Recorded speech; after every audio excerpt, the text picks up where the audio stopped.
All right. Good morning, y'all. This is Dr. Amy. We're here for another episode with Dr. Amy's podcast, Life Conversations with Dr. Amy.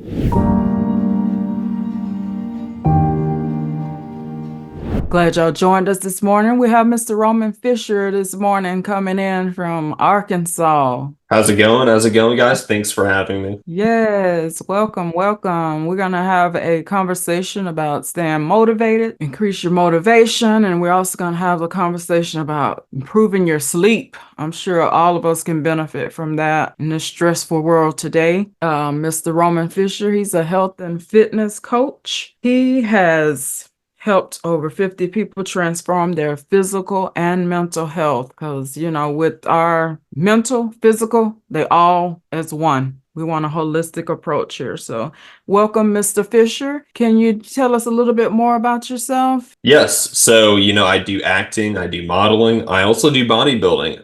When I'm not helping people out, those are the things that I do and that I'm actually heavily involved in. And yeah, I just really am passionate though about helping people just become a better, healthier version of themselves so they can just live better and just live more freely and just more happily and not really have, the stresses of life just take them down and I keep them from their full potential because everyone does have a full potential. We just got to try to unlock that full potential. Yeah. So what was your motivation to get you to this point to help people? And Really, it really started a while back, several years back, in fact. Funny enough, it actually started with my younger brother who got me into fitness to begin with, because I personally didn't really pay much mind or care or any attention really to physical activities of any sort. Like I never really cared too much for fitness outside of, playing soccer when I was going, through school and high school a little bit. I did a little bit of that. So that was probably the closest I had to any physical activity. And that was a pretty good amount, for what it was worth at that time. But I eventually dropped out of, soccer and didn't really care too much about physical activity beyond that. But my brother, though, just seeing him, because, him and I both were actually relatively skinny kids growing up through school, but seeing him pick up the weights, that really just inspired me because seeing him pick up the weights and then, gain that strength and seeing that gradual but pretty, profound and effective transformation on his body and his overall physique, seeing him get more muscle, more strength, that really did, push me and motivate me personally to actually want to pick up the weights finally myself. And so after doing so, I could tell, not instantly, of course, but I started feeling, I will say actually, I started feeling better pretty quickly after I lifted weights. Now, I didn't see the transformation right away, but I did feel the benefits, the endorphins, all the good, positive effects and energy that you can get and feel from exercise. So that really did help me just want to stay on that path. And that helped me stay motivated to work out for myself then.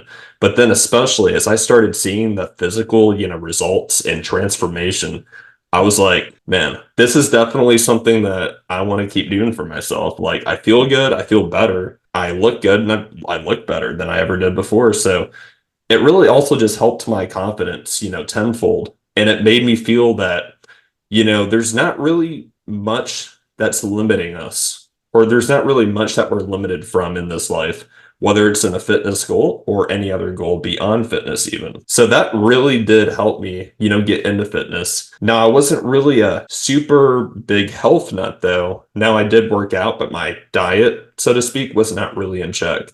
I would still eat mainly everything. I would eat a lot of sugars, a lot of different candies that I was really addicted to, and a lot of sugars that I was addicted to because I was a pretty heavy sugar addict back in the day, even after lifting weights. But what really got me to clear up and even clean up my diet were a couple things. I researched just everything that's in our foods, everything that's in our drinks, and basically everything that I was consuming and that most Americans and a lot of just people in the world, but especially in our country, I've noticed consume because our country has so much, added preservatives, added chemicals, added dyes, and food colors that ultimately are probably going to give most people cancer, as much as I hate to say it. But more on that, my grandpa, who I was really close to, he actually was a huge sugar addict too, but he consumed a lot of the things that I just mentioned. And so that ultimately led to him, developing, and there were other factors, but a lot of it was his diet, they found out. But that gave him cancer, and it really obviously was a huge event, in my life that happened. It was a really tragic event. And it really did,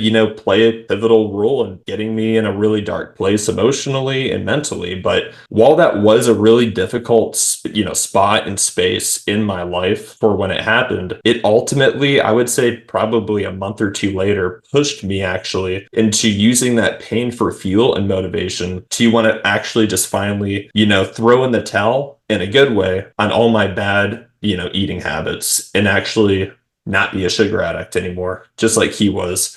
And I just didn't want to go down that same road, that same route or path. And I wanted to finally clear up my diet for what it was and just be healthier so I could show it better for myself and ultimately just better for other people.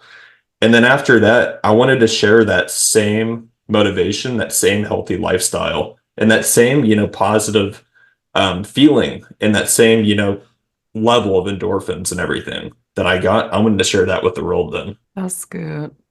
Thank you for sharing with us. Yeah, thank you.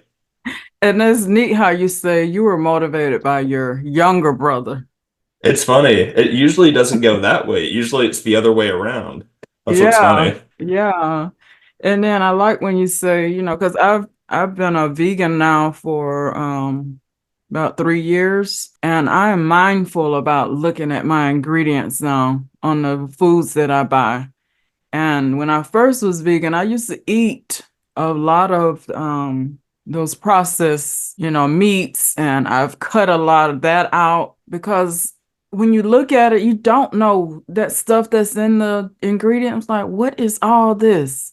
Exactly. You actually begin to think, okay, I'm eating this stuff and I don't know what it is and what it's doing to my body. So you encourage me to actually research some of these ingredients that you see on some of these products because you don't know what you're putting in your body. And I just make my food at home. That way I know what I'm putting in my food. Yeah, that's very important too, because you can even go to these, seemingly healthy restaurants, but that doesn't guarantee that necessarily every single thing and ingredient that you're putting in your body is in fact good or healthy for you.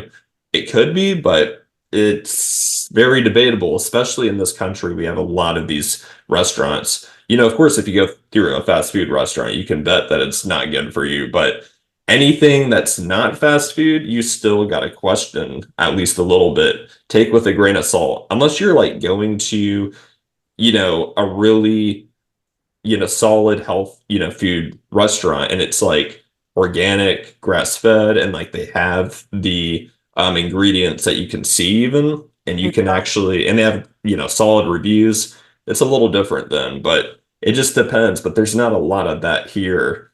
And it depends where you're at in the US because there's certain states have more of that and less of that. But still, we got to be mindful of what we're putting in our bodies. And really, eating at home is one of the best things that you can do to actually know for sure what you're putting in your body. Yeah. So on that topic, how can we stay motivated? How can you Yes, help us to just stay motivated by and maintaining our health, improving our health?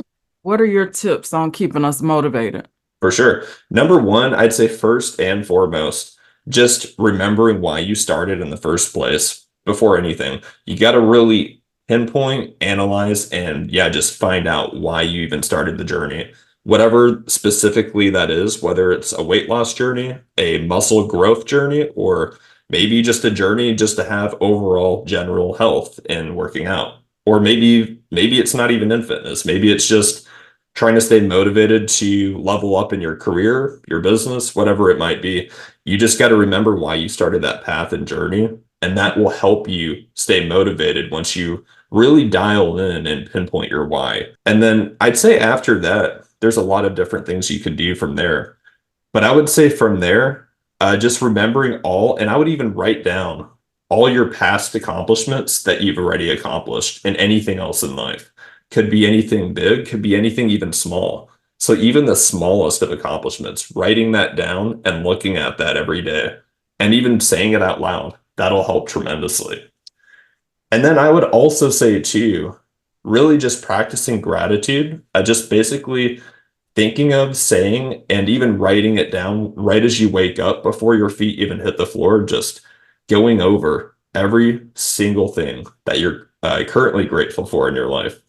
So it could be a family member, could be a, friend, could be an object or a possession you have, or it could just be a, accomplishment with a fitness goal or anything else, but just anything and everything that you're currently grateful for in your just present everyday life. I'd say those are three solid things that can actually keep you motivated.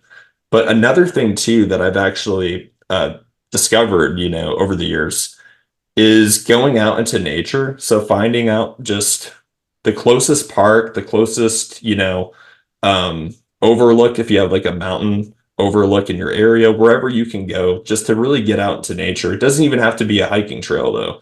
Could be something as simple as going to the, lake, the pond, or even just the forest, whatever you got nearby.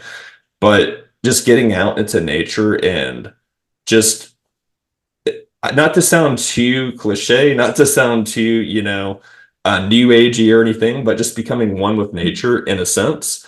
Just getting out, releasing any, negativity, any doubt, frustration, and you can shout, you can cry, you can laugh, whatever it is, or just close your eyes and then just meditate on what you're going to accomplish and what you're trying to accomplish. And that can actually help you stay motivated. I know it sounds not that effective, but it's pretty effective if you do it properly and you really pay a lot of mind and attention to it. Yeah. And we live in a world where we want quick fixes. Yes, and that's the thing. We're so conditioned to being in a microwave society where we want everything just like this, this, this. We want any problem to be like boom, boom, boom. And not that technology is bad by any means. It's very helpful, like what we're doing right now, thanks to technology. But the problem is with technology, we have a lot of quick expectations out of that, and then it's conditioned us to be ultimately in the society we're in right now. Yeah. Because I like how you mentioned earlier when you had that mindset to change your health. You stuck with it and then you saw how your body improved and your health improved. Um, so I like that. And people need to realize these are some good tips that you said. Remember why you started, write down your past accomplishments, practice gratitude, and get out there in nature. Meditate. Yeah, that's Oh good. yeah. That's really good. And don't quit. Like we want those quick fixes, but if you practice thinking about some of these tips that he said while you're on your journey, that will keep you motivated. It's not going to happen overnight. It's not going to happen in a week. Yeah, definitely not. But we got to get that attitude where, okay, I'm gonna remember these tips, stay motivated, keep going. That's good. So do you train men and women or you mostly do men? Really? Yeah, I do both. I have lately been, well, doing more women for the most part, but I'm actually doing both for sure. So anyone and everyone that's just serious and that wants to, burn fat, ideally, or even gain muscle, or even just flexibility, whatever your goals are. Yeah, I help all those types of people. Okay, because especially like me, I'm 49. I'm past that age in that perimenopausal period, and it's just hard. Yeah, I And understand. I know that I can see the difference from when I was in my 20s and 30s.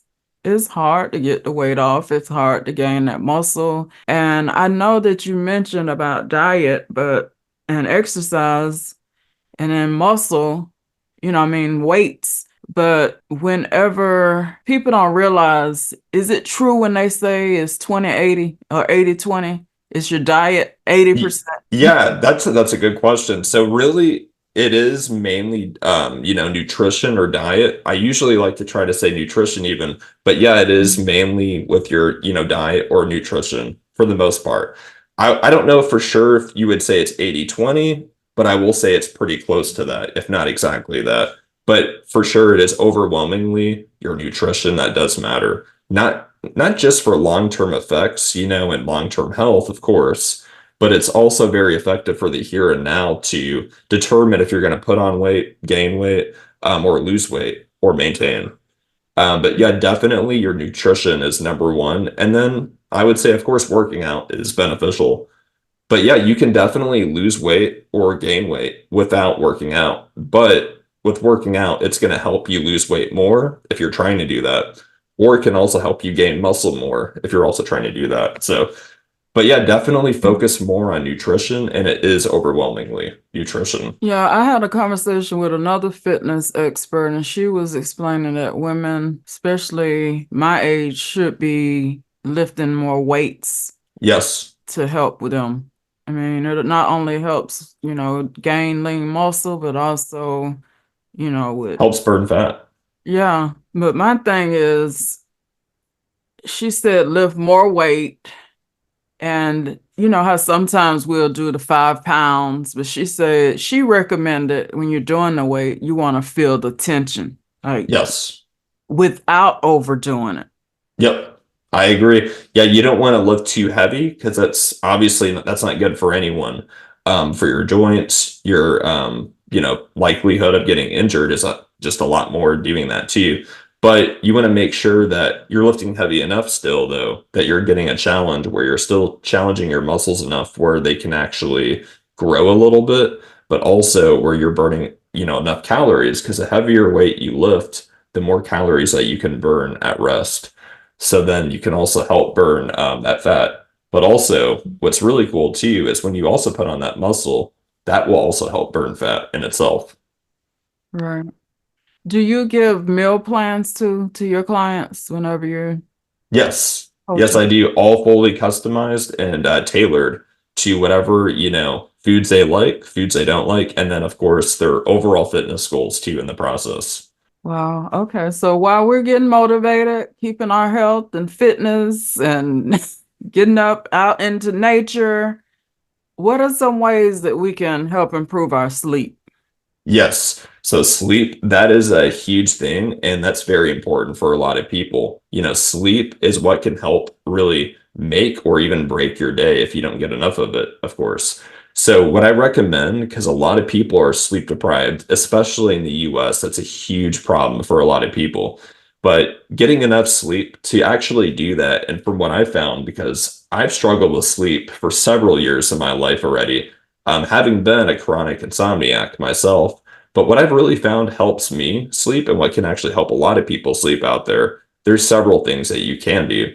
Number one, I would just recommend aiming to go to bed at the same time every day and waking up at the same time. That'll help keep your circadian rhythm in check, which can actually just make it easier then to fall asleep and wake up and just feel more refreshed automatically just doing that.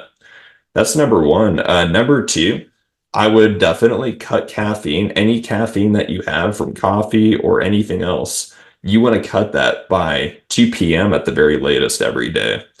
And ideally, I wouldn't really have any more than 200 milligrams of caffeine for several reasons. Your heart health, just your overall health too. But also, you don't want to have too much caffeine in you because caffeine has a certain, half-life where it's going to stay in your system after so many hours still. And, half of that caffeine will still be in you. And I think I would have to double check, but I think it's every like 5 to 6 hours. It has like a half-life. So half of that caffeine of whatever you had is still in you after those few hours. So definitely make sure to not have any more than 200 milligrams. So that way, any little caffeine that's in you won't really be in you at the end of the day, then. So that's also very important because some people they're going to have a, difficult time winding down if they have caffeine in them. And then number three, what I've actually found is very helpful too is, and this isn't something that a lot of people know, but eliminating blue light as much as possible throughout the day, especially close to bedtime. So blue light, it's typically emitted from any technology device like a laptop, a phone device, or even a TV or, game system maybe. but we're all getting blue light, throughout the day if we're not careful. And so what I recommend doing, there's a couple things you can do there. You can actually turn off the blue light setting on your laptop and usually on your phone, especially if you have an iPhone that's newer. And you can also try doing that on your TV. But if you can't seem to do that, or you don't really have the patience to want to figure that out, that's fine. You can always just get blue light glasses that will block any blue light or most blue light that's emitted. So that'll help tremendously, especially if you're usually getting blue light close to bedtime. That'll help you wind down a lot easier because blue light actually tricks our mind into thinking it's daytime. So cutting out that blue light is key. I'd say another thing too is eating less close to bedtime because the more you eat when you're trying to wind down, your food has to digest that. And Mhm. so when it's trying to digest all that food within your body, it's going to be hard for your body to want to wind down when it's digesting food at the same time. So I would definitely not have too much food. And on the same token, I would also limit your water intake, close to bedtime. I wouldn't really have much, if really any water before bed. I would have maybe half of a glass at the most. And if you drink a gallon a day, that's fine, but try to cut it out and have it earlier in the day. Spread it out throughout the day, but have it, I wouldn't really drink anything 2 hours before bedtime. I would cut it off like right then. Otherwise, you're going to get up and go to the restroom, and that's going to make for a not so restful night of sleep. We'll just say that. I know from personal experience, I've had a gallon of water. I still drink a gallon of water a day about, but if I don't really end it like at least 2 hours before bedtime, I will get up a lot to go to the restroom. So that's also helped me a lot too. And then, of course, working out, but working out earlier in the day. So when you work out, whether it's cardio, weights, or both, doing it earlier in the day, that will actually help you get the effects, the positive benefits of working out, which can actually help you go to sleep. But if you do it earlier, that's going to help because if you work out later, close to bedtime, your heart rate's going to be going through the roof.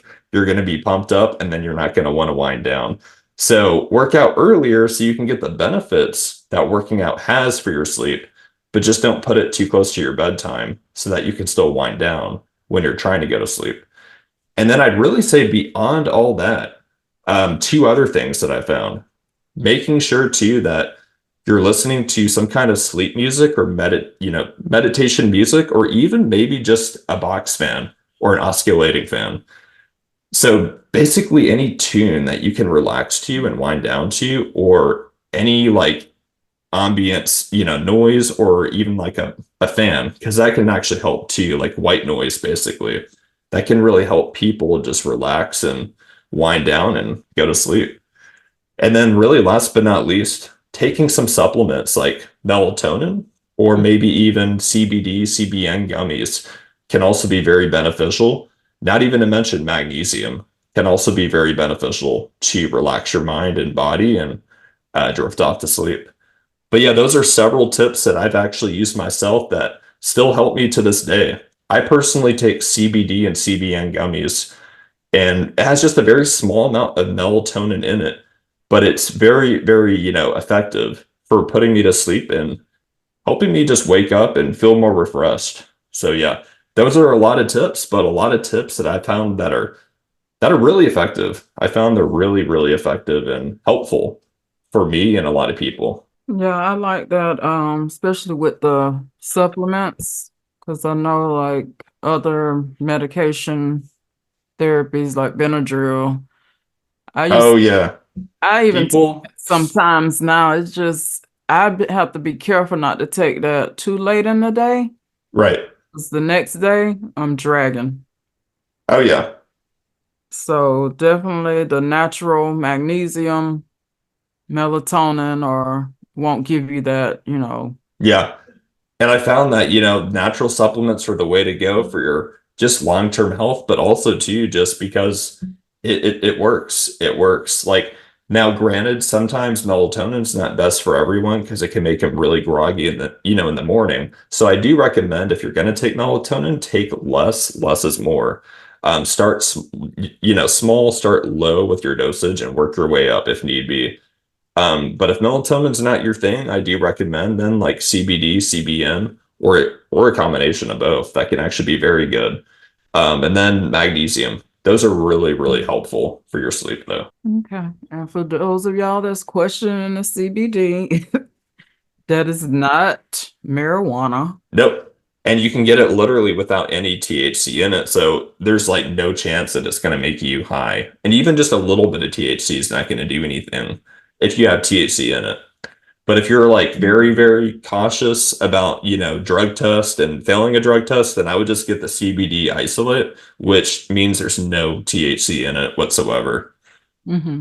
And you can get it in gummies or oils. And that's another thing that I did want to actually expand on just a little bit is if you're going to have any of these supplements, I recommend having gummies or oil or a powder form. That way the absorption rate will be a lot more effective and a lot more potent. And it'll just, yeah, work a lot quicker. Because when you have capsules or pills, but especially capsules, it's going to take a lot longer for it to break down, go Mm-hmm. into your body, and actually do its thing, basically. Yeah, I don't have a TV in my room because of the sleep thing. And when I'm in my room, I darken my room. I don't have a TV. And I just get myself in that mood to relax.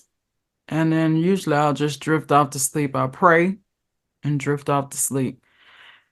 So definitely for those that have TVs in their rooms, I educate my patients on that too, because I'm a nurse practitioner and I tell them, when they're having sleep issues, when you're ready to go to sleep, like you said, don't drink water 2 to 3 hours before you go to bed, so you're not up during the night interrupting your sleep. Get some rest, lay down, quiet, darken the room, set your mind where you can get some rest. No TV, no distractions. So that's definitely important. Oh yeah, 100%. Just having a dark, cool room is really, really beneficial. You want to be, colder than warmer, especially when you're trying to sleep. I didn't realize that because I don't like it too cold.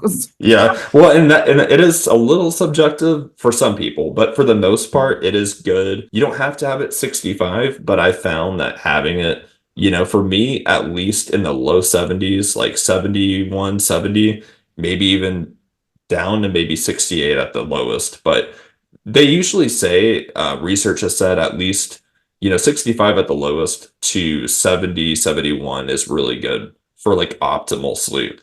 Whoa, I didn't know that. And I get on to my children when they mess Yeah. with thermostat. Because I used to keep my thermostat on 74 during the winter, 76, 77 during the summer, and they'd be putting it down to 70. And I'm like, okay. And I would be freezing. But now I know. And I didn't realize that about the blue light. Yes, blue light, it's one of those things that it's studied some, but it's not heavily studied like some other things, like the common stuff like don't drink too much water, don't eat too much before bed. But having the blue light just reduced in your daily exposure is very, very important to getting better sleep, especially close to bedtime. You don't want to be staring at, all those screens that have blue light just coming at you. So make sure, at least if nothing else, if you can turn off the setting, great. If not, at least wear some blue light glasses. You can get prescription-based ones if you want to, or just regular ones. But basically anything like that that can keep the blue light from getting into your eyes and your vision and affecting your sleep, really. It's crazy how that works, the science behind it, but Yeah. it's insane, but it's true though. It's nuts. I know that you should eliminate the blue light, eliminate too much exposure to it, but I didn't realize it affected your sleep. I Yeah, know it's that's why I'm insane. wearing glasses right now because when I've been in school for the past 10 years and I'm just constantly staring at the laptop. Yep. Oh But yeah, and that's the thing. It's crazy because blue light can put a strain on your eyes too. So like for your long-term eye health and vision, it can actually affect it negatively when you're staring at these screens. And that's why a lot of people tend to get, headaches and they just don't feel that well after looking at these screens, especially for hours on end. They're just like, man, I just don't feel that good right now. I've had this bad headache. So yeah, really just turning that blue light off or altogether at the very least having some blue light glasses to shield you from that blue light has been very beneficial for me and a lot of people. Yeah, and just put down your phone, y'all, especially when you're finna go to sleep. Just Yes, out. yes. That too, because even if your blue light's turned off, that'll help you sleep if you're looking at your phone before bed. But if you're still scrolling on your phone, even with the blue light like turned off or reduced, you're still gonna have your brain like, going like 20 miles per hour or more, probably 300 miles per hour when you're looking at all these posts and scrolling through TikTok and whatever else you might be looking at. So make sure that your phone's put down. Even with the blue light off, it's still just good to put that phone down and get ready for bed. Yeah, I'm guilty of it. I'm a scroller. Yeah, hey, it sometimes can happen to the best of us, but yeah, just making that, yeah, breaking bad habits and just replacing them with good habits. But over time, yeah, it's definitely possible. Wow, this is good. Do you have any lasting words for us out here with staying motivated and improving our sleep? You gave some very good tips on Yeah, motivating appreciate it. sleep. So I definitely. would say, really also just making sure that if you're in a loud area, because I know this is also a struggle for a lot of people when they're trying to sleep, and it's been a struggle for me in the past too as well.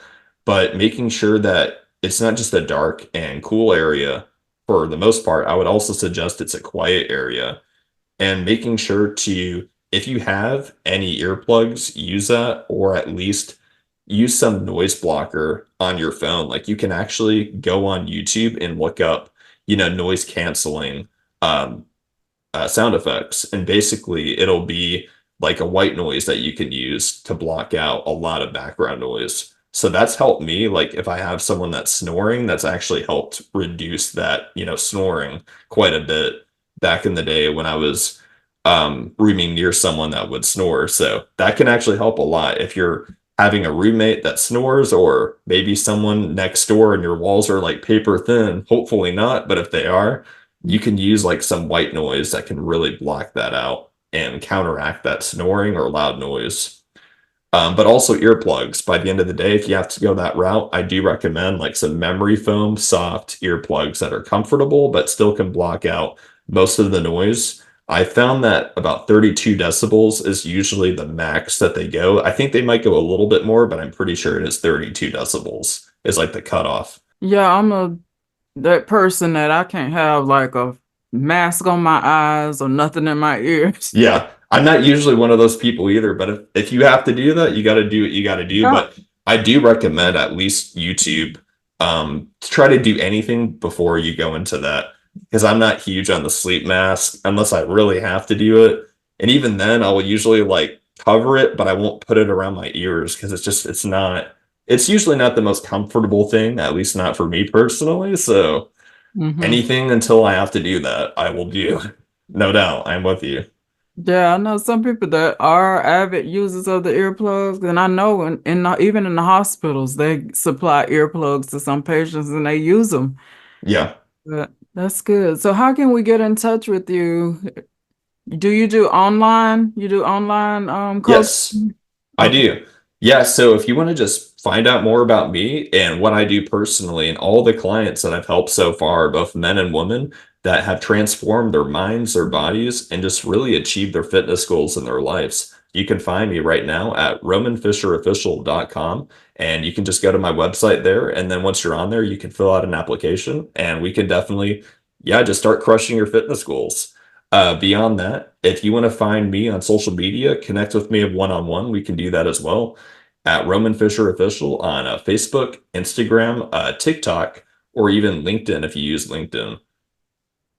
All right. Well, I'll leave all of his contact info in the episode details and y'all hit him up. This was some good points and tips for us to stay motivated. Y'all don't give up. It's not a quick fix, y'all.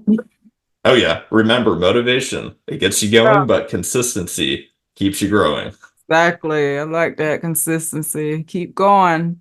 And thank you, Mr. Fisher, for joining us today. I appreciate it.